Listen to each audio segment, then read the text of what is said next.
Luna, árbitro especializado en Derecho Administrativo, Contratación del Estado, Iniciativas Privadas, Concesiones, Asociaciones Público y Privadas y Derecho Civil Patrimonial. Es actualmente socio del estudio Barrios y Fuentes Abogados y se encuentra a cargo, bueno, de asesoramiento y defensa legal en arbitrajes internacionales bajo reglas de la Cámara de Comercio Internacional, así como arbitrajes ad hoc, entre otros. En ese sentido, para no quitarle más tiempo al doctor Puglianini, le doy el pase a fin de que inicie su exposición. Doctor. Muchas gracias, Diego. Ante todo, buenas noches a todos también. Agradezco a la Reina por la invitación para dar el curso del día de hoy y para iniciar este curso que es bastante interesante y yo creo que va a ayudar bastante también a muchos a mantenernos actualizados y un poco también debatir sobre algunos temas que se puedan presentar. A mí me ha tocado presentar unos temas introductorios sobre lo que es el arbitraje. Tal vez algunos ya manejan la terminología, manejen los conceptos, tal vez algunos lo van a refrescar, tal vez algunos no, a otros no los tengan tan claro. Sin embargo, lo que me parece más importante es señalar que si alguno tuviese una pregunta, puede hacer la pregunta ya sea por el chat o levantar la mano. Yo les cederé el uso de la palabra y podrán hacer la consulta, porque lo interesante de esos cursos siempre es lo que sea interactivo, ¿no? Para que todos podamos disipar cualquier duda de las cosas que se puedan presentar. Dicho esto, voy a dar una pequeña presentación que es simplemente de apoyo. Igual entiendo que luego se va a subir. Instante.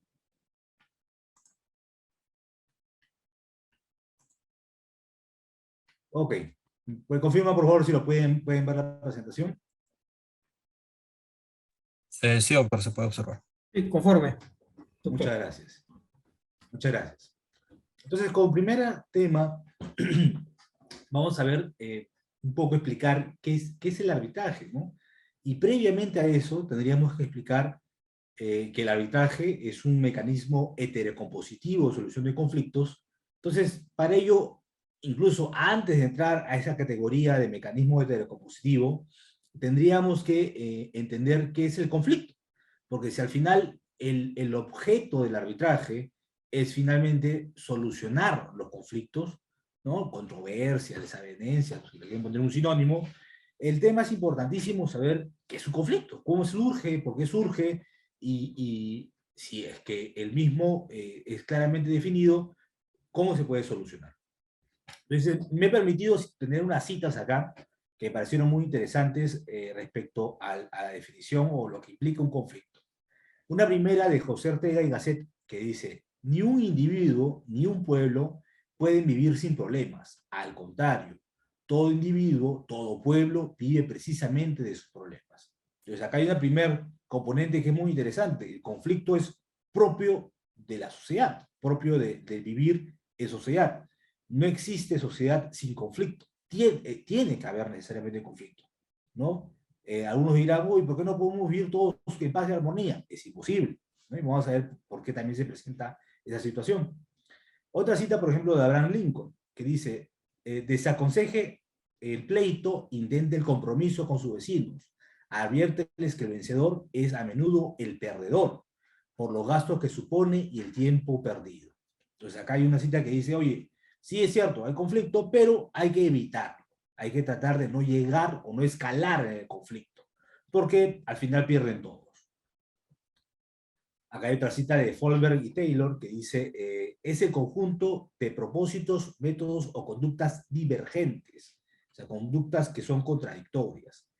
Acá hay otra definición de Building que dice, el conflicto es una situación de competencia en la que cada una de las partes conscientemente desea ocupar una posición que es incompatible con los deseos de la otra, ¿no? Son dos, es una sola situación jurídica, si quieren, y dos partes quieren estar en la misma situación. Acá hay otra de Pruitt y Rubin que dicen, el conflicto es la divergencia percibida de intereses o creencias que hace que las aspiraciones corrientes de las partes no puedan ser alcanzadas simultáneamente. Acá hay otra definición muy interesante que es el de Bortman y Horowitz, que dice, el conflicto es una incompatibilidad de conductas, cogniciones y o afectos entre individuos o grupos que pueden o no conducir a una expresión agresiva de la incompatibilidad social. Entonces, algo que queda clarísimo es que el conflicto está presente cada vez que ocurren actividades incompatibles, ¿no? Cada vez que sobre un mismo bien, un mismo interés, hay dos o más personas que lo quieren, va a surgir un conflicto. Y para esto, pues, todo lo que hemos estudiado derecho en la teoría de proceso, sabemos, además también, por los conceptos básicos de economía que podemos tener, que la mayoría de bienes son limitados, ¿no? Los bienes son limitados. Sin embargo, la cantidad de personas que pueden querer esos bienes o esos servicios o lo que fuese que esté en controversia puede ser mucho mayor que la cantidad que existe. Entonces eso va a generar justamente que tenga que de alguna manera determinarse cómo se va a repartir. Una forma de repartirlo, por ejemplo, es con derecho de propiedad. Dos personas quieren esa casa, ¿quién es el propietario? A él se le respeta la propiedad de esa casa. Pero otra forma de repartirlo justamente es cuando surge un conflicto, porque ambas partes consideran que tienen legítimo derecho y van a entrar en una situación de controversia. El derecho de propiedad no es tan claro y va a tener que justamente entrarse a resolver un conflicto. Dicho esto, tenemos también que hay tres formas básicamente de resolver los conflictos. Bajo la autotutela, la autocomposición y la heterocomposición, que es justamente el arbitraje y el que vamos a estudiar. Un instante. ¿Qué es la autotutela? La autotutela es el mecanismo mediante el cual uno mismo directamente soluciona el conflicto, ¿no? Y lo soluciona justamente en base... Hola, papá. Disculpe un instante. Yo también quiero trabajar contigo. Un ratito, perdón.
Disculpen, propio de dictar las clases en casa, tuve la visita de mi hijo un ratito. Sigo por un instante para compartir nuevamente la presentación.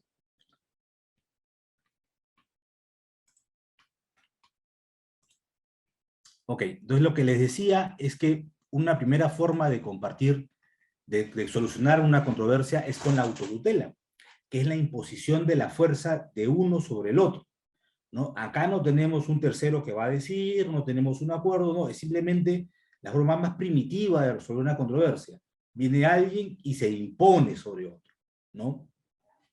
En principio, la autotutela es una forma de justicia por la propia mano y donde uno mismo va a ser juez y parte, porque yo voy a solucionar mediante el uso de la fuerza o la imposición mi solución.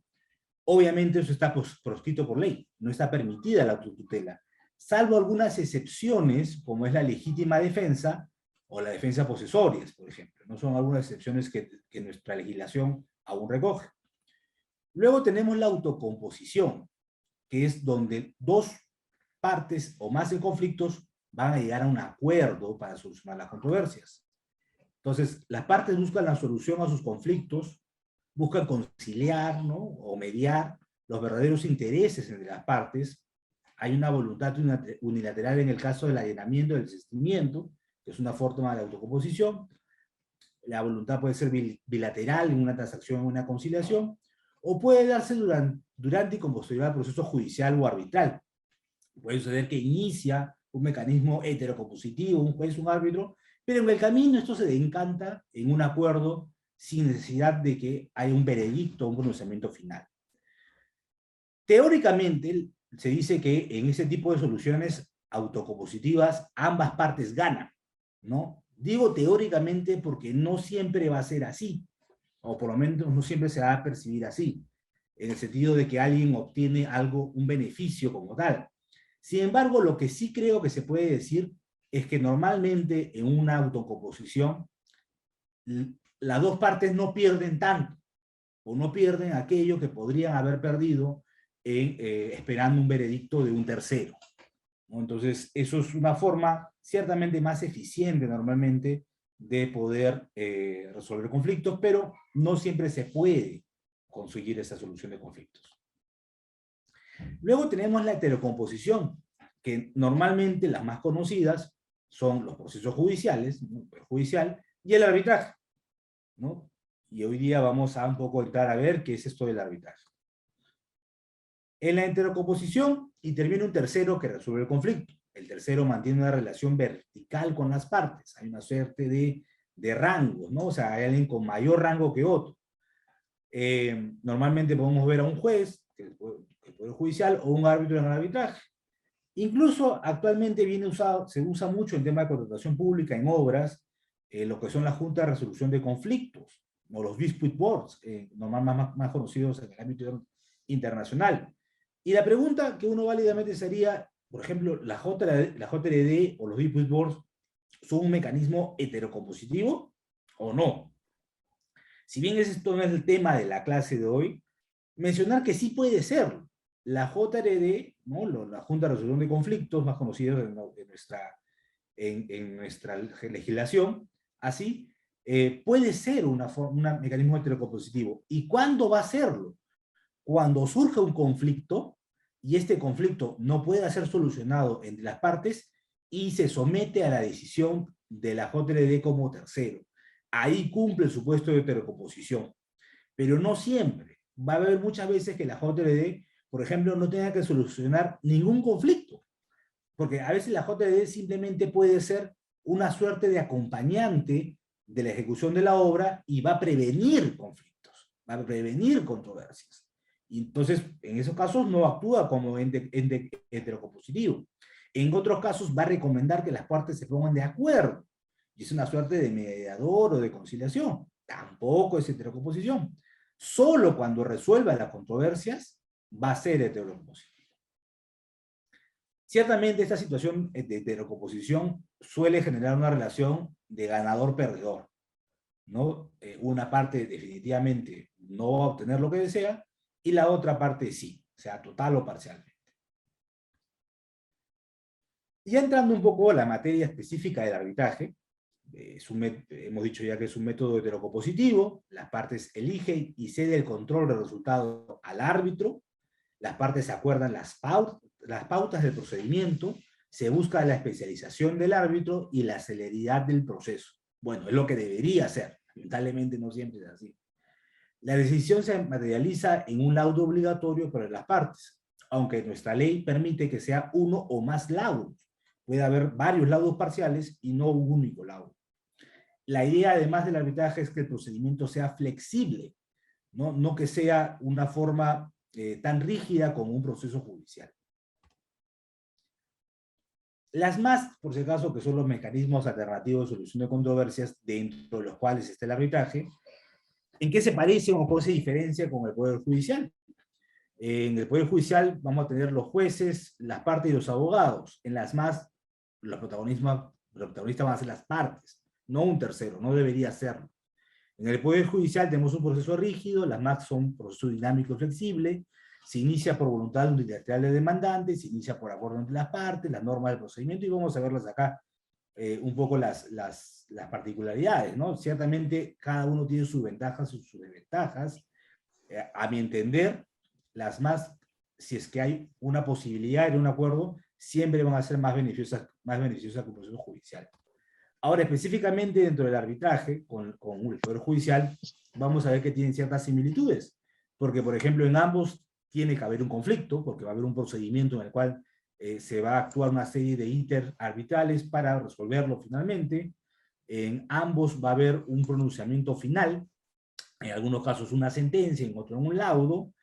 Las partes pueden interponer medios impugnatorios en ambos casos. La diferencia es que en el arbitraje, en principio, en algunos supuestos, se puede renunciar a esos mecanismos impugnatorios, en la vía judicial normalmente no.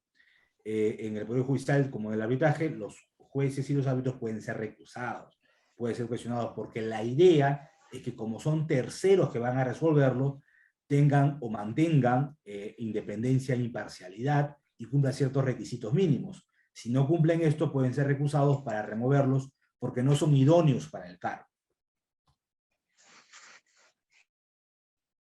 En general, las MAC son mecanismos alternativos de administración de justicia, y cuando se dice alternativos es porque teóricamente en la conformación moderna del Estado, el Poder Judicial es el poder por el cual el Estado trata de que no haya controversias para que haya paz social.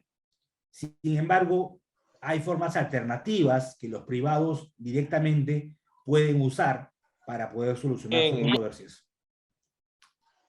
¿Sí? Disculpa, ¿alguien quiere hacer una pregunta? Ok, creo que no. Continúo. A través de ellos, de los MAS, de manera consensual o por requerimiento de las partes, los protagonistas de un conflicto, ya sea al interior del sistema judicial en una etapa previa, concurren legítimamente ante terceros a fin de encontrar un equilibrio a su conflicto de intereses. En realidad puede haber muchas formas distintas o nombres de determinar a los diferentes tipos de mecanismos alternativos de solución de conflictos. Pero los más usados, los más comunes son la negociación, también le pueden llamar trato directo, amigable composición, tiene muchos nombres, ¿no? Otro es la mediación, que es un tercero neutral que constituye un facilitador para lograr que las partes lleguen a un acuerdo. Tenemos la conciliación, donde hay un tercero que propone una solución a la controversia suscitada entre las partes. Todos conocemos y definitivamente todos hemos usado en algún momento la conciliación. Además que en Perú, para mi entender, está sobreregulada, porque tiene una regulación muy formalista, ¿no? Respecto a que tiene que ser bajo un centro de conciliación aprobado por el Ministerio de Justicia, con conciliadores que tienen que estar inscritos en concursos aprobados en el Ministerio de Justicia, incluso es un requisito previo para la mayoría de procesos judiciales. Me parece que es muy formal y está muy regulada, y un poco ha perdido su esencia. Normalmente es muy rara la vez que se llegan a acuerdos conciliatorios de esta forma. Sin embargo, todos los usamos y todos sabemos más o menos cuáles son los requisitos que se tienen que hacer. Lo que en el Perú, por ejemplo, no está regulado y no se suele usar es la mediación. Es muy poco usada. En otros países ciertamente sí se usa bastante y tiene una regulación mínima. Acá en Perú yo recuerdo 2 veces haber usado la mediación, donde se han convocado a 2 mediadores, en cada caso distintos, internacionales, para dirimir 2 temas empresariales, ¿no? Donde en realidad el mediador no es que venía a dar una solución, el mediador escuchaba a las partes e iba aconsejando caminos o salidas para llegar a un acuerdo. Y finalmente se llegó a un acuerdo en un caso, y en el otro se llegó a un acuerdo parcial y la diferencia se llegó a un arbitraje. Finalmente tenemos también el arbitraje, donde tenemos un sometimiento voluntario de las partes a la decisión de un tribunal arbitral que brinda una solución definitiva a la controversia. La naturaleza de las MAS es que, sobre todo, sean de intervención libre y voluntaria. No debería haber una obligación forzosa de tener que ir a unas MAS si que voluntariamente no se pacta ello. Esa es la idea general. Y vamos a ver que normalmente siempre es así. Más adelante en la clasificación de arbitrajes, respecto al arbitraje llamado forzoso, vamos a ver que no lo es tanto como parece. Con esto terminamos esta primera presentación. Voy a presentar otra.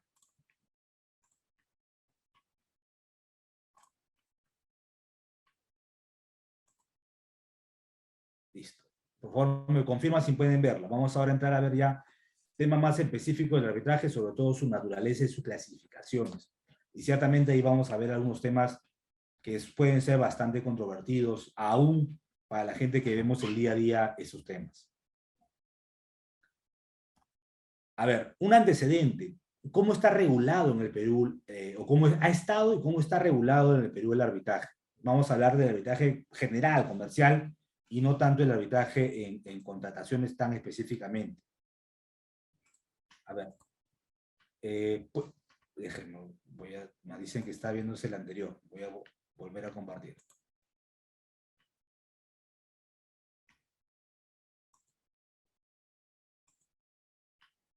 Ya. Ahora sí se puede ver la nueva, por favor me confirma. Sí, doctor. Ya, gracias. El arbitraje está regulado en el Perú desde la Constitución de 1839. Hay muchos que piensan de que el arbitraje es algo novedoso, que recién hace 30 años apareció en el Perú, pero en realidad no es así. O sea, por lo menos legislativamente o constitucionalmente, el arbitraje viene desde hace muchos años atrás. Hay una consulta que hace la doctora Farfán, entiendo que aún no se han mandado las diapositivas, se van a mandar seguro después de la clase. Luego de ello vamos a tener el Código de Enjuiciamiento en materia civil de 1851, donde ya introduce específicamente el arbitraje de una manera más conocida como la conocemos ahora. Luego tenemos el Código de Procedimientos Civiles de 1912. Hasta este momento, en casi todo el mundo, se consideraba el arbitraje como un proceso judicial. Era muy parecido, tanto así que era regulado en las normas procesales. Tenemos la Constitución del 79, que también reconoce de alguna manera el arbitraje, y luego hay un cambio, no solo en el Perú, sino es un cambio que se va viendo en España, en Estados Unidos y en otros países más, donde se ve que el arbitraje tiene una naturaleza, o debería tener una naturaleza consensual. Entonces ya no se regula totalmente el Código de Procedimientos Civiles, sino que ya en el 84 se incluye en el Código Civil. Entonces ya se dice, oye, el arbitraje en realidad tiene una suerte de naturaleza contractual también. Y se regula dentro del Código Civil, para los que no sabían, el Código Civil del 84 estaba regulada en el capítulo de contratos, la cláusula compromisoria y el compromiso arbitral, que eran los dos convenios que uno tenía que pactar para acudir a arbitraje. Tanto es así que en los comentarios iniciales al Código Civil, de Manuel de la Puente, de Carlos Cárdenas y otros más, incluían comentarios justamente a estos capítulos del Código Civil. Pero luego de ello, posteriormente, se promulga el decreto ley 25935, que es la primera ley de arbitraje.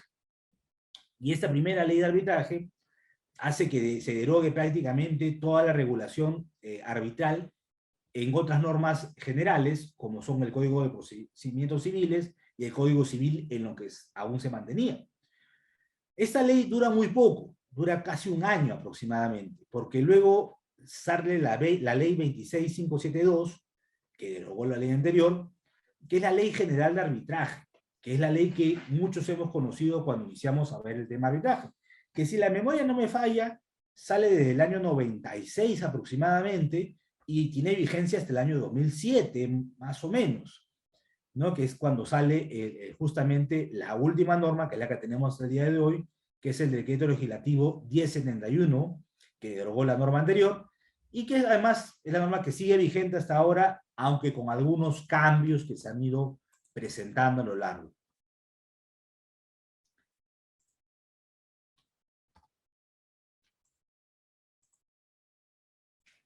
Sin perjuicio de lo que digan las normas, ¿cómo podríamos conceptualizar qué cosa es el arbitraje?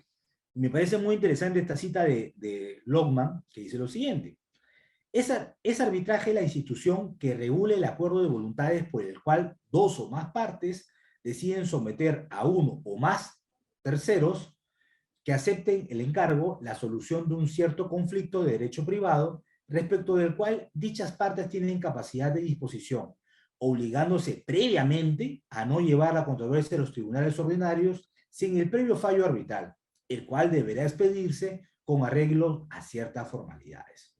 Entonces acá vamos a ver de manera muy general algunos temas que definen qué es el arbitraje. Primero, el arbitraje implica una renuncia ir al Poder Judicial, una renuncia a los fueros comunes, ¿no? Oye, estoy yendo a una forma alternativa porque no quiero ir a los fueros comunes.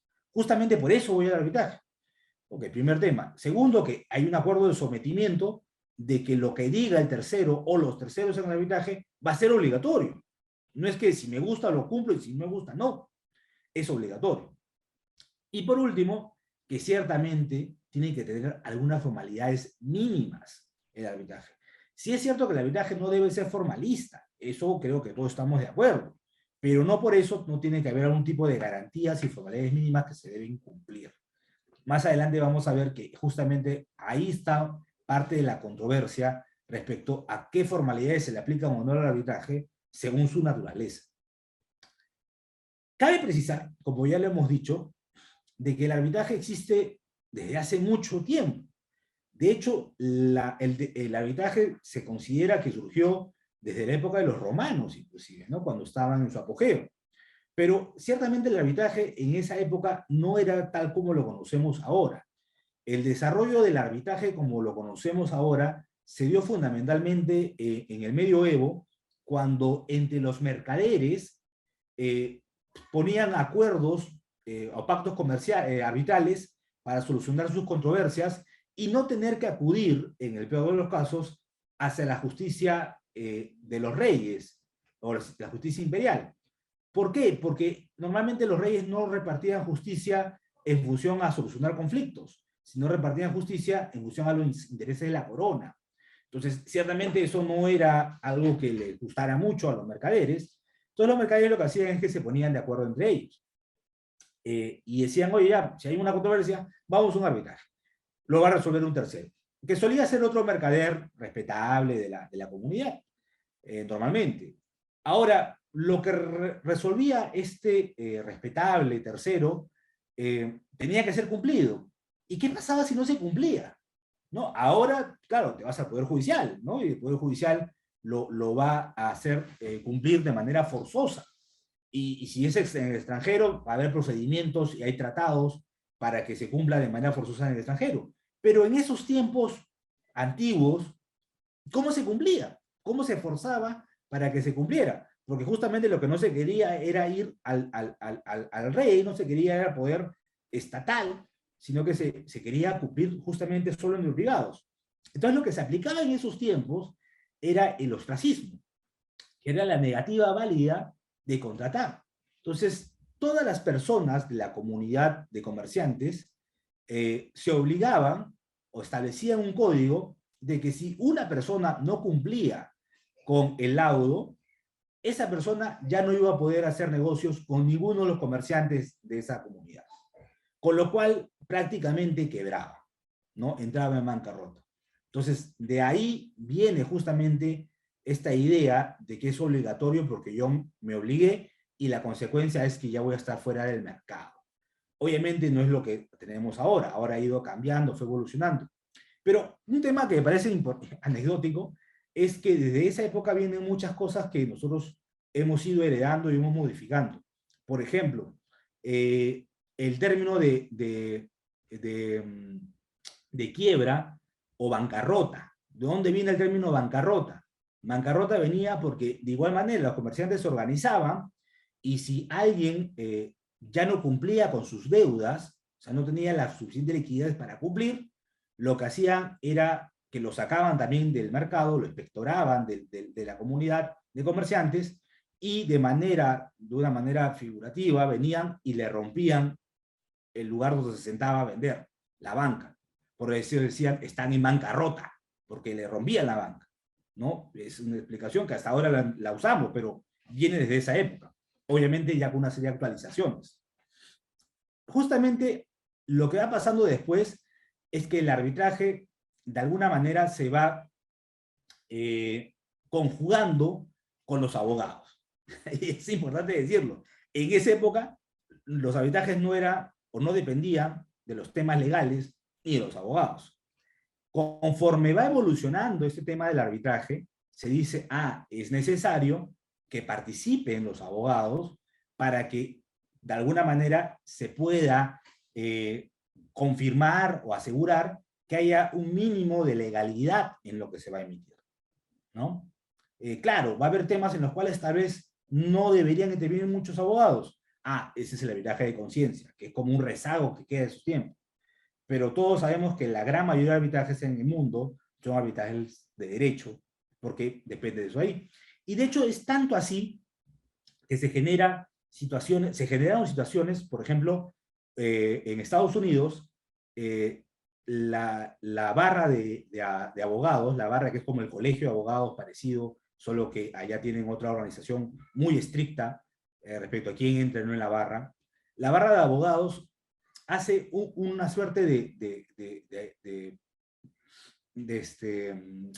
hace una suerte de consenso, una suerte de presión para que se incluya en las leyes de que lo que emita el árbitro tenga que ser revisado por un juez, ¿no? Lo que ahora conocemos como recurso de anulación, o incluso hasta era una apelación. Y ya sabíamos que en el proceso judicial frente a un juez ya tenía que haber un abogado. Entonces luego eso se dice, pero si ahí tenía que haber un abogado, ¿por qué mejor también no se establece de que durante el mismo arbitraje también hay un abogado? También. Entonces, poco a poco, en un tira y afloje, se va incluyendo abogados en esta forma de solucionar controversias, que es como la conocemos ahora. De hecho, hay algunos antecedentes donde cuando los comerciantes querían respetar de alguna manera el arbitraje según cómo se desarrolló inicialmente en el medioevo, donde aplicaban el ostracismo y se ponían de acuerdo para no contratar con aquel que incumplía el laudo, lo que hicieron fue que denunciaron a esa comunidad de comerciantes frente a lo que sería una suerte de Indecopi, por temas de trust, de competencia, y se decía que había un cartel, ¿no? Que los comerciantes se habían puesto de acuerdo para no contratar con uno, y que eso es un cartel, ¿no? Y como era un cartel, estaba vetado por las leyes de trust, de competencia, y por lo tanto era ilegal. Entonces, con lo cual se le quitó incluso esa herramienta, ¿no? Y eso se ha ido copiando a lo largo del mundo. Entonces, al día de hoy, no hay la forma como ejecutar de manera forzosa un laudo si no es con el apoyo judicial. Y entonces, para que llegue el apoyo judicial, normalmente se va a necesitar cumplir ciertas formalidades. Entonces, toda esta explicación es por qué en el arbitraje hay formalidades. Es por eso, es un devenir histórico que ha devenido a esta situación específica. Sin perjuicio de ello, vamos a ver que el arbitraje tiene una naturaleza muy controvertida, debido a cómo nace y cómo se desarrolla. Hay una primera teoría, que es la teoría contractualista o privatista del arbitraje. Tenemos la teoría publicista o jurisdiccional, la teoría ecléctica o mixta, y una teoría autónoma. Dentro de la teoría ecléctica, en realidad, o mixta, no hay una teoría, son muchas teorías que combinan de manera distinta las teorías contractuales y jurisdiccionales, ¿no? De hecho, en el Perú, de acuerdo a la interpretación del Tribunal Constitucional, estamos bajo una teoría mixta, donde se reconoce que el arbitraje tiene componentes privados, pero también tiene componentes públicos, ¿no? Eso es lo que dice el Tribunal Constitucional. Podemos estar en acuerdo o en desacuerdo, pero eso es lo que dice. Ahora, ¿qué componente es privado y qué componente es público? No está tan claramente determinado.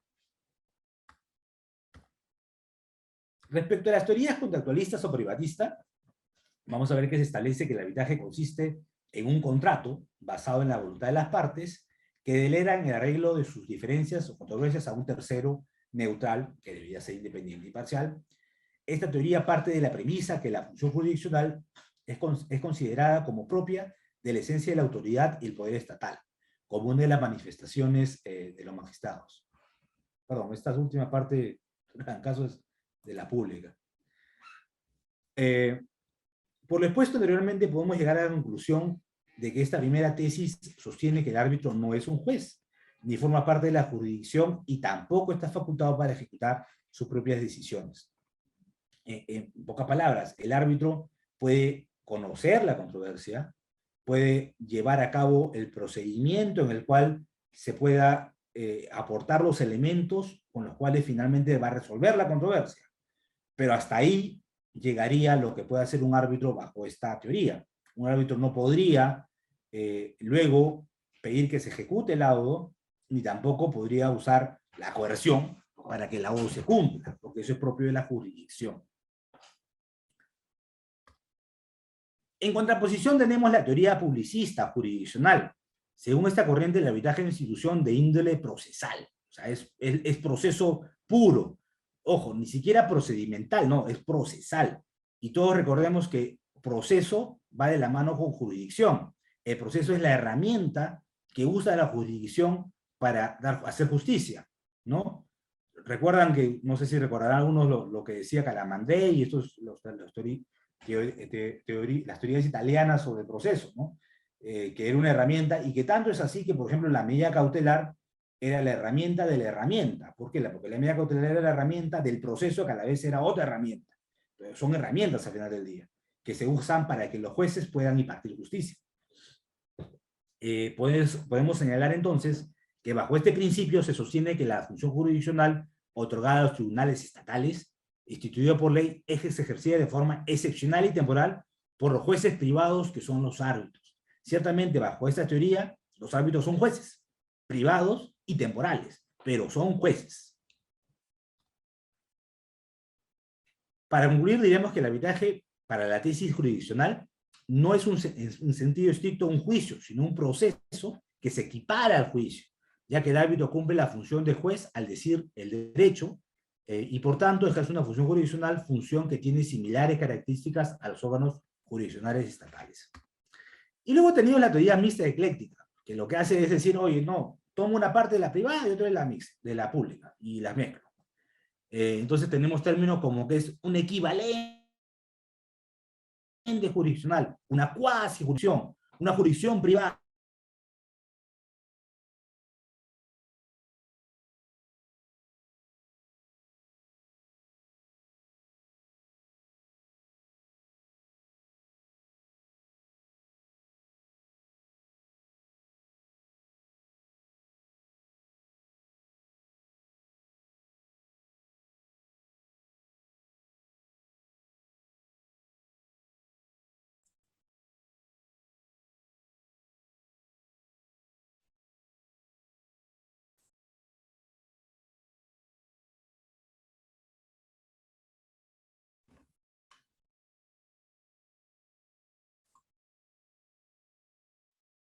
Hola a todos, me dicen que se colgó.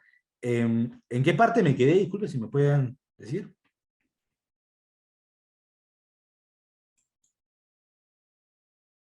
Doctor, estaba hablando sobre la naturaleza ecléctica. Ok, El arbitraje, muchas que gracias. sacaba de cada parte, de cada teoría sacaba una posición. Muchas gracias. Mire, efectivamente, lo que dice a grandes rasgos esta teoría es que el arbitraje en sus inicios, o como se pacta, es contractual, es privada, porque surge de un acuerdo de voluntades. No surge por una disposición normativa. Las partes voluntariamente se someten al arbitraje. Y también creo yo que es voluntario, porque voluntariamente designan a los árbitros y los árbitros voluntariamente aceptan. A diferencia de un tema jurisdiccional propio, puro, donde el juez no puede decir, no acepto el caso. No, tiene que, cuando por su competencia le toca verlo, lo tiene que ver. Y lo tiene que ver porque es obligación. Acá no, acá los árbitros si quieren ver el caso, si quieren no. Igual las partes si quieren lo designan y tanto es así que las partes pueden remover a los árbitros, ¿no? Porque es un tema justamente contractual entre ellos, ¿no? Hay un contrato tanto entre las partes, que es el convenio arbitral, como también hay un contrato entre las partes y los árbitros. Ellos tienen también un contrato, una relación contractual. Pero es jurisdiccional, de acuerdo a esa teoría, la más reconocida, por decir una manera, porque durante su desarrollo de las actuaciones arbitrales se deben cumplir ciertas garantías procedimentales mínimas y el resultado finalmente va a ser amparado y protegido por el Estado como si fuese un título ejecutivo y va a tener calidad de cosa juzgada.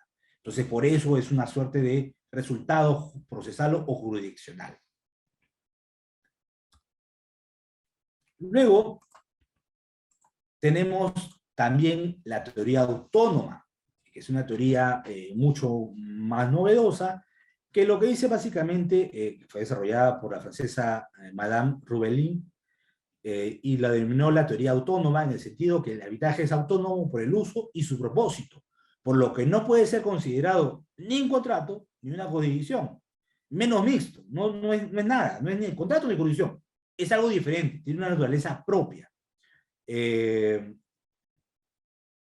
Y por lo tanto debe tener también su regulación y todo su desenvolvimiento debe ser propio de la naturaleza arbitral, que no puede ser comparada ni asimilada con un proceso judicial ni tampoco con un contrato.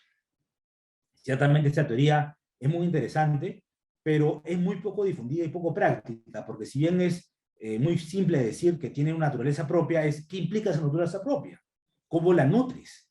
Porque si tiene naturaleza propia, entonces tendrías que regular un código de arbitraje donde determines todo lo que corresponde propiamente al arbitraje, porque no podrías aplicar, por ejemplo, la teoría general del proceso, o la teoría general del procedimiento, o el derecho de obligaciones. No podrías aplicarlo, porque teóricamente no es propia de su naturaleza. Hay una pregunta de Fernando Nacaya. Fernando, adelante, por favor. Sí, doctor, ¿cómo está? Buenas noches. Una consulta. Respecto a la teoría mixta que estaba explicando hace unos minutos, la parte de lo que es la jurisdicción, ¿no? A ver, tenía entendido un poco de que la función jurisdiccional es ejercida de manera exclusiva por parte del Estado, ¿no? A través del Poder Judicial, así lo establece el ordenamiento legal.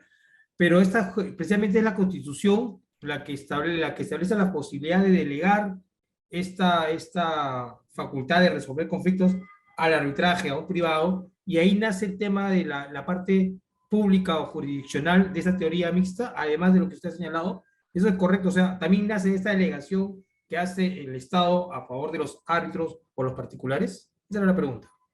Muchas gracias, Fernando. Mira, me permites comentar dos temas muy importantes. Uno primero, en la Constitución básicamente hay dos artículos muy importantes para ver lo que es el arbitraje. Uno primero es, no me acuerdo, creo que es el artículo 142, no me acuerdo cuál, pero que es donde hablan de las facultades contractuales, de contratar, donde dicen que las partes podrán celebrar los contratos libremente y también lo podrán someter a arbitraje, en la parte contractual. Luego tenemos el artículo 139, donde regula la función jurisdiccional. Y en uno de sus incisos del artículo 139, lo que dice es que, claro, la jurisdicción es única y divisible en todo, y será ejercido por los jueces, el sistema judicial, salvo por el arbitraje y los fueros y las comunidades, la justicia comunitaria.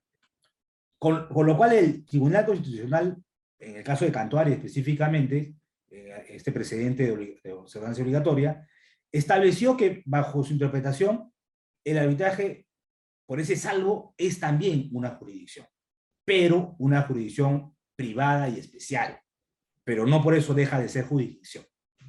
Ya, básicamente ese es el fundamento constitucional, discutido por varios, me incluyo, pero al final del día es lo que el TC ha determinado, y por eso se respeta de esa manera. Es un primer punto que me parece muy importante aclarar, que esa es la base constitucional para poder decir que la arbitraje es jurisdicción.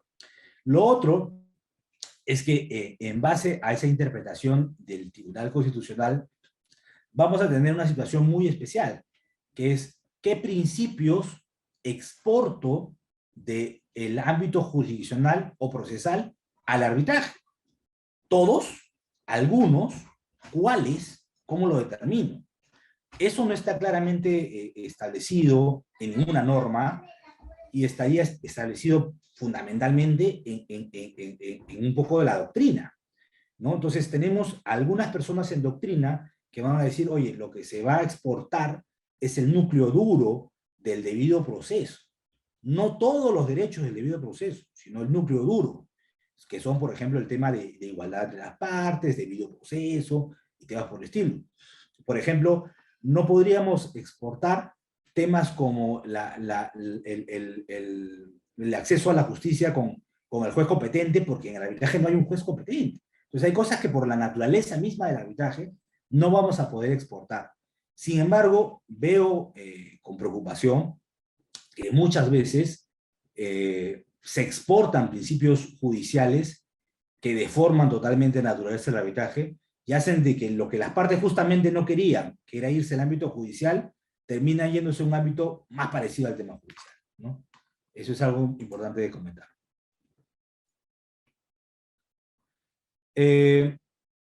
Pasamos a la siguiente. Dicho esto, ya sobre la naturaleza del arbitraje, y explicado que el Perú el arbitraje ha adoptado la autoridad mixta por el Tribunal Constitucional, vamos ahora a explicar cómo se clasifican los diferentes tipos de arbitraje, porque tenemos diferentes clasificaciones de arbitraje. Espero que el tiempo nos acompañe, pero voy a tratar de hacerlo lo más explícito, pero sin demorar tanto, esperemos. Entonces, una primera forma de clasificar los arbitrajes es que tenemos arbitrajes voluntarios y arbitrajes forzosos. En cuanto al arbitraje voluntario, es aquel que deriva exclusivamente de la voluntad de las partes, sin que antes existiese una convención en base a lo cual las partes podrían exigir su cumplimiento. O sea, las partes dicen, oye, ¿sabes qué? Ha surgido esta controversia, vamos a someterla al arbitraje, ¿no? O incluso antes también. Y por otro lado tienes el arbitraje forzoso, que proviene normalmente de la ley, ya que dependiendo de la materia, las partes deberán someterlo al arbitraje obligatoriamente. Las partes no podrán elegir ir al arbitraje o no, sino que simplemente tienen que ir al arbitraje de manera forzosa y rígida, ¿no? Entonces acá viene un primer tema, decir, oye, el arbitraje bajo la ley de contrataciones y adquisiciones con el Estado, ¿es voluntario o es forzoso? Porque la ley dice que te tienes que ir al arbitraje. Y de hecho, una vez que ya celebraste el contrato y surgen ciertas controversias, si no la llevas al arbitraje, aplica caducidad y perdices el derecho. Entonces, algunos interpretan de que ahí, en ese caso, el arbitraje es obligatorio. Forzoso. A mi entender, no. ¿Por qué? Porque nadie obliga a los contratistas a celebrar los contratos. Los contratistas, cuando se presentan a un proceso de selección, conocen la regla de juego. Y si una de las reglas de juego que está estableciendo en las bases y en las normas aplicables que llenan las bases, que es que el arbitraje va a ser la forma como solución conflictos, se está aceptando eso. Entonces, la voluntariedad está desde el momento en que uno se presenta en el proceso de selección y cuando obtiene la buena afro y firma el contrato, definitivamente ha sido totalmente voluntario. Cosa muy distinta sería, por ejemplo, si se establece, que no lo establece así claramente, pero vamos a suponer, para hacer un ejemplo, que en caso de expropiación, el justiprecio solo se puede discutir en arbitraje. Eso sería un arbitraje forzoso. Oye, pero yo quiero discutir el justiprecio en el Poder Judicial. No, no puedes. Solo puedes arbitraje. Y como yo, Estado, te expropié, te obligo a que si quieres discutirlo, te tienes que ir a un arbitraje. No hay otra salida. Ahí nunca hubo voluntariedad. El privado nunca tuvo la oportunidad de poder elegir si celebrar o no un contrato, porque la expropiación es per se impositiva del Estado, ¿no? Entonces, ahí estamos en un caso distinto. Ahora, eso no quita que es muy diferente que el arbitraje, una vez pactado, una vez celebrado un convenio arbitral, el arbitraje es obligatorio. Era voluntario, fue voluntario, porque voluntariamente pacté el convenio arbitral, pero pactado el convenio arbitral se vuelve obligatorio. No porque sea forzoso, no que sea forzoso en el sentido de que no pude elegir, se vuelve obligatorio porque surge una obligación de ir al arbitraje, como cualquier otro contrato, ¿no? De lo contrario sería decir que en una compraventa, cuando yo acuerdo vender mi carro a tal precio, luego diga, no, yo no quiero pagar el precio. No, no, pero ¿por qué? No, porque es forzoso, yo no me pueden obligar. No, sí se puede, porque tú te obligaste a ello, surgió una obligación. Lo mismo pasa en el arbitraje. Cuando celebras el convenio arbitral, se vuelve obligatorio ir al arbitraje porque voluntariamente te sometiste a eso. La voluntariedad está ex ante. No está en lo que se decida. No es que, en función de lo que decida, veo si lo acepto o no. No, es obligatorio porque así está pactado. Claro, entre privados, puedes cambiar el esquema de solución de controversias. Con el Estado, no. Pero ¿por qué no se puede cambiar? Dirán algunos. No se puede cambiar, ¿por qué? Porque el Estado estableció su voluntad, el Estado como todo, regido por una norma de orden legal, estableció su voluntad de que en ciertos casos se va a ir a arbitraje mediante una ley, que la ley de contrataciones regulada por su reglamento. Entonces, por lo tanto, para modificar la voluntad del Estado, que es una de las partes, tendría que surgir otra norma de igual o mayor rango. Mientras, claro, el privado puede decir, oye, yo no quiero. Ah, sí, pero mientras el Estado no cumpla con las formalidades propias del Estado, la conformación de voluntad del Estado, no se va a poder cambiar ese acuerdo porque no hay acuerdo realmente. El acuerdo se da cumpliéndose las formalidades debidas, ¿no? Un contrato por escrito no lo deberías cambiar o poder cambiar de manera verbal. El Código Civil también dice eso. Pasa lo mismo para ese tipo de situaciones. Luego tienes el arbitraje de derecho y de conciencia. Ciertamente esta es una categoría bastante mencionada, pero muy pocas veces profundizada lo que implica. Voy a leer brevemente lo que he puesto acá, pero luego vamos a entrar a algunos supuestos muy, muy particulares. En el arbitraje con sujeción a derecho, el árbitro decidirá la cuestión litigiosa de acuerdo a las leyes del lugar donde se instale el tribunal o a las que las partes hayan pactado. Los árbitros de derecho serán aquellos que el convenio arbitral señala de forma específica la aplicación de una norma conforme al caso en concreto. Entonces acá los árbitros, que normalmente van a ser abogados, salvo excepciones, como por ejemplo la ley de contrataciones, establece que los árbitros de parte, cuando es un tribunal colegiado, no necesariamente tienen que ser abogados, es una excepción a la regla, pero lo normal es que los árbitros en temas de contrataciones, en temas de derecho, sean abogados. Entonces, ¿qué tiene que hacer el abogado? Tiene que ver cuál es la norma aplicable y, cuando se dé el supuesto de hecho, aplicar la consecuencia jurídica. Ese es básicamente lo que debería hacer un arbitraje de derecho. Mientras que en el arbitraje de conciencia o de equidad, el tribunal arbitral deberá resolver de acuerdo a su saber y entender. Será aquel basado exclusivamente en la experiencia de los árbitros, ¿no? Entonces, acá lo que va a pasar es que los árbitros, que no necesariamente tienen que ser abogados, van a resolver según su experiencia, ¿no? Entonces, lo que se suele buscar es una salida un poquito fuera del cajón, por decirlo de una manera, o fuera del ámbito estrictamente legal. Sin embargo, acá viene la particularidad.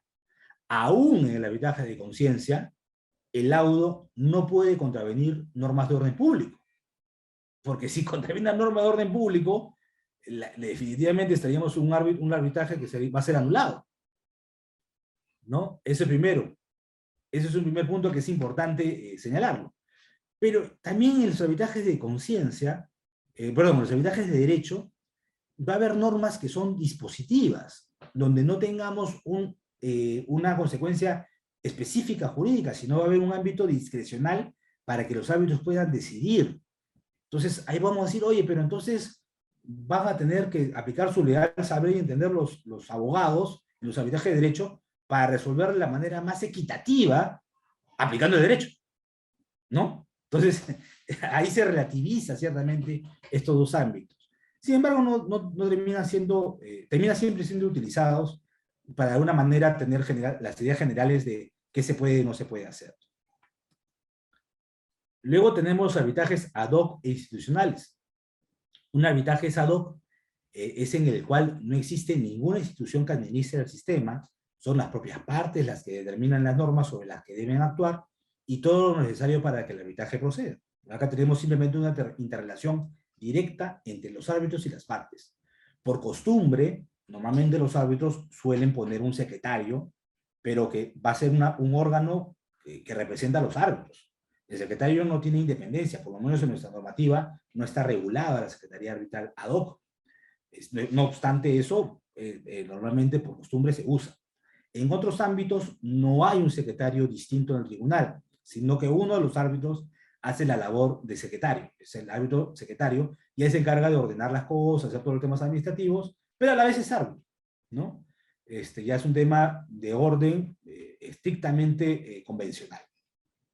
Pero luego tenemos también en los arbitrajes institucionales, donde ciertamente acá sí vamos a tener reglas preestablecidas, organización interna de un centro de arbitraje, secretarios predeterminados, un consejo, una corte de arbitraje, un secretario general, va a depender de cada centro, ¿no? Acá he mencionado algunos de los centros de arbitrajes más conocidos, ¿no? El RENA, el Red Nacional de Arbitraje, el Centro de Arbitraje de la Cámara, AmCham, Católica, la Dirección de Arbitraje del OCE, pero vamos a tener cientos de centros de arbitraje en el Perú. Y a nivel internacional hay mucho más. Normalmente la gran diferencia es que en el arbitraje institucional los centros ponen o preestablecen un reglamento arbitral, ¿no? Establecen una tarifa para los arbitrajes, para dar cierta flexibilidad, y tienen una organización y una infraestructura propia para esos arbitrajes. Eso no significa que el arbitraje institucional sea mejor que la DOCA, no, eso no es una relación directa cierta. Puede haber arbitrajes ad hoc muy buenos, como puede haber arbitrajes institucionales muy malos, ¿no? Todo es relativo. Depende de quiénes sean los secretarios, quién sea el centro, quiénes sean los árbitros, quiénes sean las partes. Hay una conjugación de elementos para poder determinar cómo, qué tal o cómo no es el arbitraje. Otra forma de poder diferenciar los arbitrajes o clasificarlos es entre arbitraje público y el arbitraje privado. El arbitraje público es aquel en el que al menos una de las partes representa intereses públicos, es decir, donde una de las partes tiene la concepción de administración pública.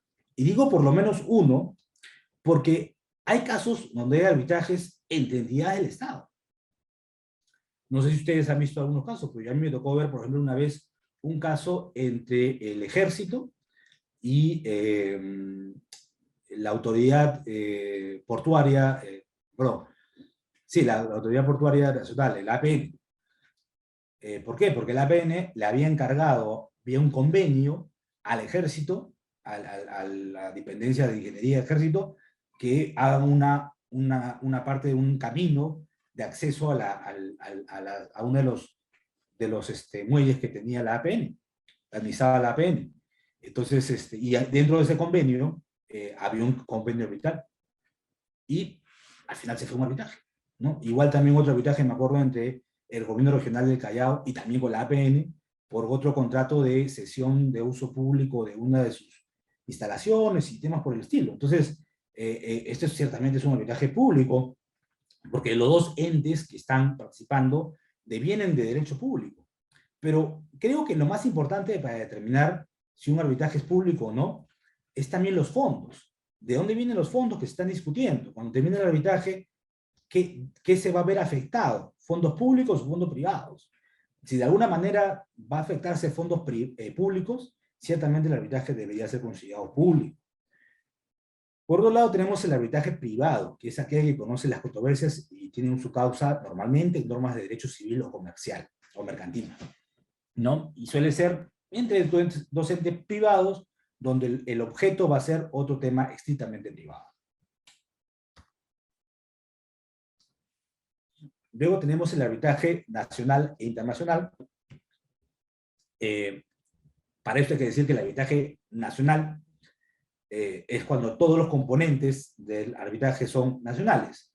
Las partes son y residen en el Perú, el objeto del contrato en controversia se va a ejecutar y va a tener repercusiones en el Perú, y el centro de arbitraje que va a resolver la controversia está en el Perú. Cuando se da todas estas situaciones, todos esos elementos, el arbitraje nacional. Para esto, ¿por qué es importante distinguir entre arbitraje nacional e internacional? Porque hay ciertas reglas de juego que pueden cambiar en función a qué tipo de arbitraje estás. De hecho, en la Ley General del Arbitraje, que es la ley anterior a la que tenemos actualmente, que era dualista, tenías un capítulo para el arbitraje nacional y otro capítulo para el arbitraje internacional. Nuestra ley de arbitraje actual, que es monista, te regula todo igual, pero hay ciertos artículos que establecen algunas diferencias, ¿no? Por ejemplo, como el tema de anulación. Hay ciertas cláusulas de anulación que son solo para arbitraje nacional y otras solo para arbitraje internacional. Va a haber otras situaciones más que la diferencia. Lo interesante es ver cuándo estamos en un arbitraje internacional. Entonces, un arbitraje será internacional cuando se cumpla alguno de los siguientes supuestos. Si las partes en un convenio arbitral tienen al momento de la celebración de este convenio sus domicilios en estados diferentes. Y acá ciertamente puede ser muy controvertido, porque en las empresas o las personas jurídicas pueden tener más de un domicilio. Entonces puedo tener una empresa norteamericana, pero que ha creado una sucursal en el Perú, y su domicilio para efectos del convenio arbitral es en el Perú. Entonces, ¿es internacional o no? Van a haber unas formas muy particulares de entrar a resolver ese tema específico. Otro supuesto, por ejemplo, es si el lugar del arbitraje determinado en el convenio arbitral o con arreglo a este está situado fuera del estado en que las partes tienen su domicilio. Entonces, vamos a suponer que las dos partes son domiciliadas en el Perú. Y para no abrir un tema en controversia, las dos partes son peruanas. Son dos personas jurídicas constituidas en el Perú, cuyos capitales son peruanos y su ejercicio es en el Perú. Ya. Pero deciden someterse a la CCI, a la Cámara de Comercio Internacional, cuya sede principal es en París. Ya. En esos casos, el arbitraje va a ser regido por la ley peruana, la ley de arbitraje peruana, pero resuelto por un ente, administrado por un ente fuera del país, que está en París, que es la Cámara de Comercio Internacional. Entonces, en esos casos, el arbitraje va a ser internacional, porque cumplimos el segundo supuesto del artículo 5 del decreto legislativo 1071, que es la ley de arbitraje. Y el tercer supuesto es, no, vamos a suponer ya, las dos partes son domiciliadas, todos sus capitales son peruanos, y además el centro de arbitraje es peruano. Ah, perfecto, entonces es nacional. Pero un momentito. Pero lo que está en controversia es respecto a la compraventa de bienes que deben ser importados de China. Entonces, lo importante es que los bienes se elaboren y vengan de China a Perú. Si quieren al revés, que de Perú vayan a China. Pero si el componente de la obligación en controversia tiene que ver con algo que esté fuera del territorio nacional, ciertamente, como lo dice la norma, si el lugar de cumplimiento de una parte sustancial de sus obligaciones de la relación jurídica o el lugar con el cual el objeto de la controversia tiene una relación más estrecha, esta situación fuera del territorio nacional, tratándose de partes domiciliadas en el Perú. En esos casos, el arbitraje también va a ser considerado internacional, a pesar que todo lo anterior no se cumplió. Y también hay una parte muy importante. Para efectos de lo dispuesto en el numeral anterior, si alguna de las partes tiene más de un domicilio, se estará al que guarde una relación más estrecha con el convenio arbitral. Entonces, acá sí hay algo importante que señalar. Por lo menos en términos generales, la idea es que el arbitraje sea nacional e internacional, no por el acuerdo entre las partes, ¿ya? Porque yo he visto muchos convenios arbitrales patológicos, eso lo vamos a ver en la clase del miércoles, donde se establecen que se someten a un arbitraje internacional administrado por la Cámara de Comercio de Lima, por decirlo, donde las dos partes son domiciliadas en el Perú y el objeto de la contratación es en el Perú.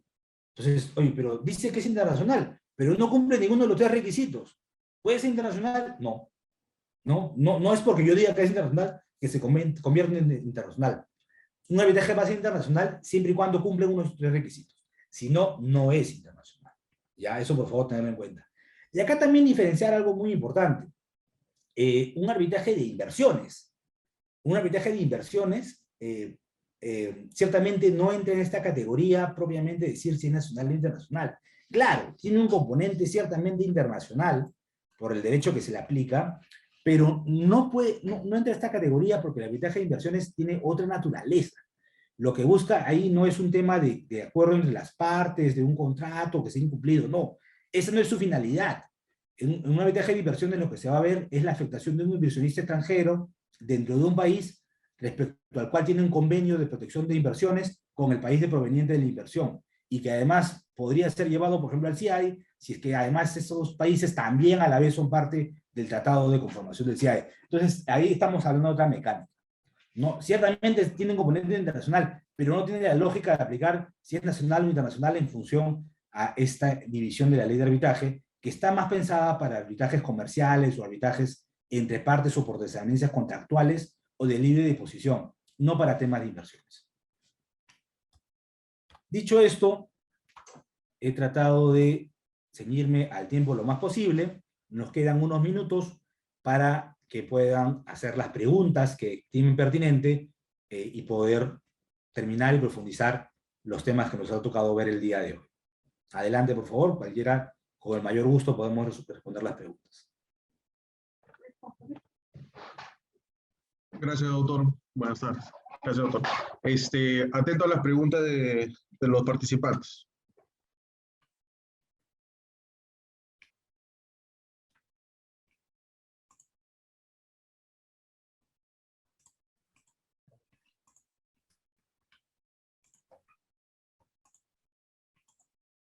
Doctor, bueno, para romper el hielo, ¿cómo está? Bien, Fernando, adelante, por favor, gracias. ¿Qué tal? Una pregunta, respecto a lo que usted comentó del arbitraje forzoso y voluntario. Yo coincido con usted en el hecho de que a nivel de contratación pública, si uno quiere contratar con el Estado, tendrá que aceptar que el arbitraje sea la solución de controversias, lo cual no lo hace necesariamente obligatorio. Pero mi pregunta va por el tema del arbitraje estatutario, ¿no? En el caso del arbitraje estatutario, si bien es cierto que los socios, cuando crean a la persona jurídica y dictan las normas que están reflejadas en el estatuto, pueden acordar en ese momento someter sus controversias al arbitraje estatutario, y ahí se entiende que hay una voluntariedad. ¿Qué pasa con el socio que es incorporado después?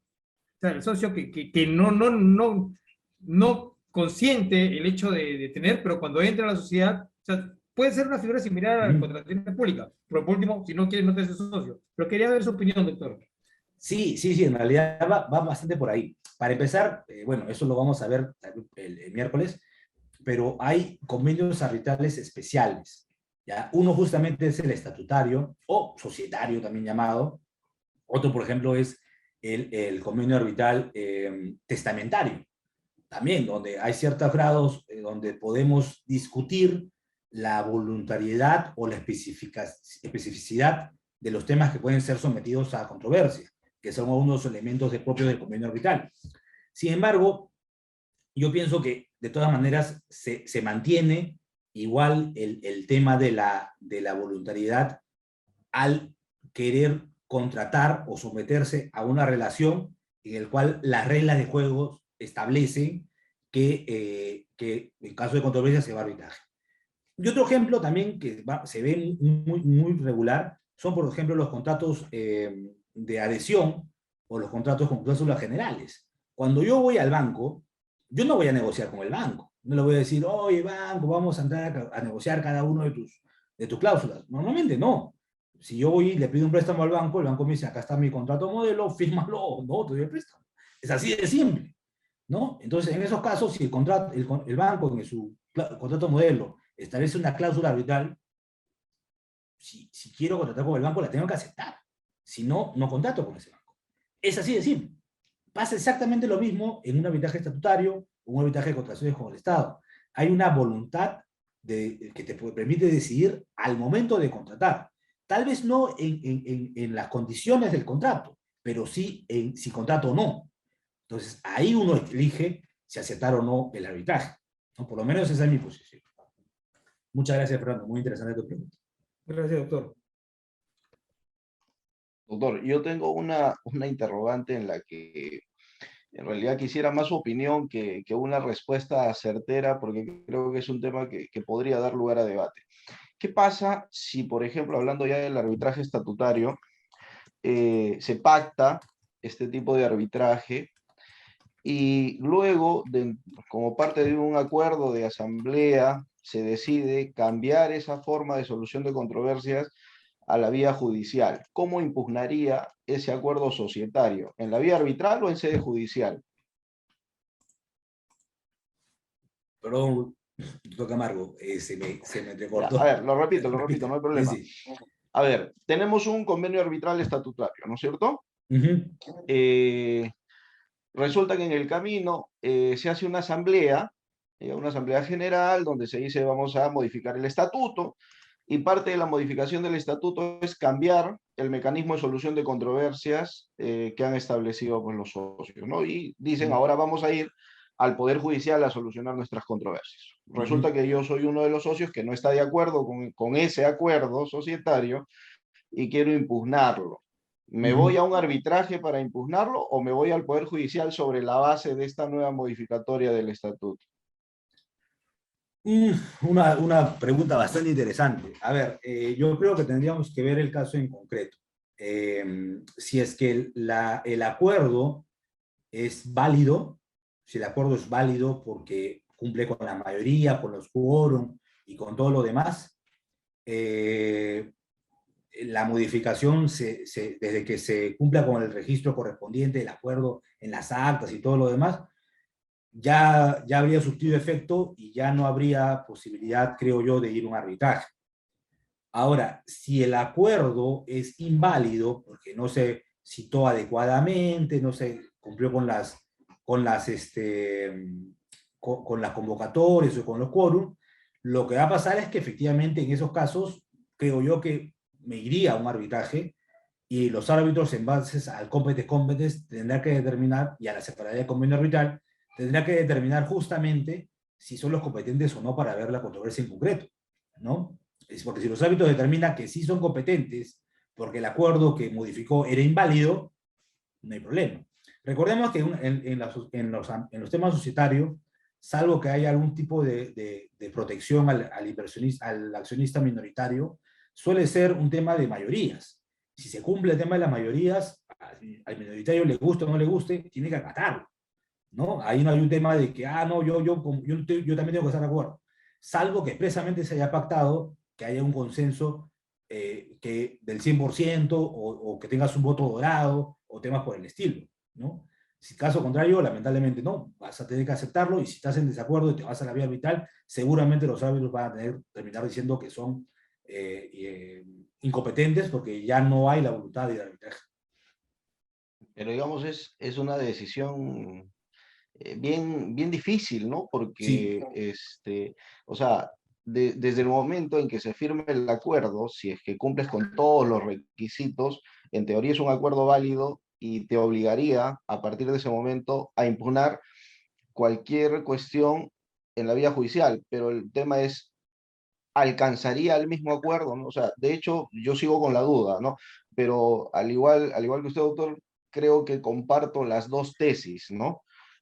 Pero igual, bueno, ya por lo menos tengo un parecer adicional que me dice que no estoy tan equivocado en lo que pienso, ¿no? Claro, Gracias.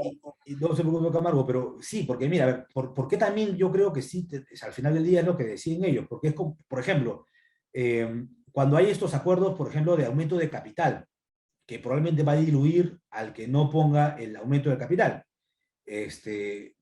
no son inválidos, son válidos, pero incluso te puede hacer generar que tu inversión pierda el valor. Aún así son válidos, claro, pero tú tienes el derecho a impugnarlo si no estás de acuerdo, pero impugnarlo por la vía que te establece el estatuto, la vía que te establece la norma. De igual manera, acá hay un acuerdo, al final objetivamente es un acuerdo, y desde que se varió, la vía es esa de ahí. Ahora, claro, eso no quita de que cuando tú lo impugnes en la vía que consideres que es la correcta, si sea el juez o sea el árbitro, considerando que son los competentes, decidan que el acuerdo es inválido, se vuelve al estado anterior, ¿no? Pero claro, si vas a la vía equivocada, si vas a la vía judicial y el juez dice, no, pero yo no soy porque para mí el acuerdo es inválido, nunca lo debe haber visto, te tienes que ir al arbitraje, claro, ahí sí ciertamente hay una situación muy particular. No, pues ya tienes además un problema de vencimiento de plazos, ¿no?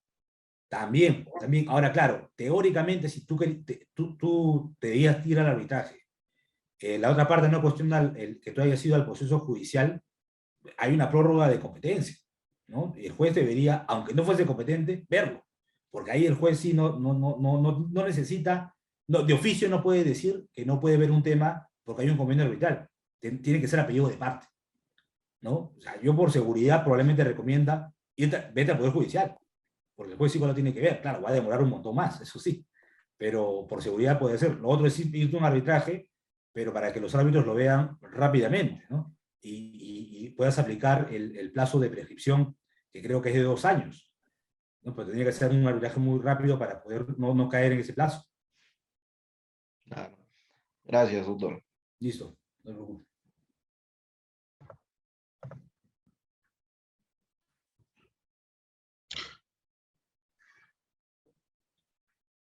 Ok. No sé si hay otra pregunta para el doctor Puglianini. Si no, podemos ir cerrando la sesión del día de hoy. Sí.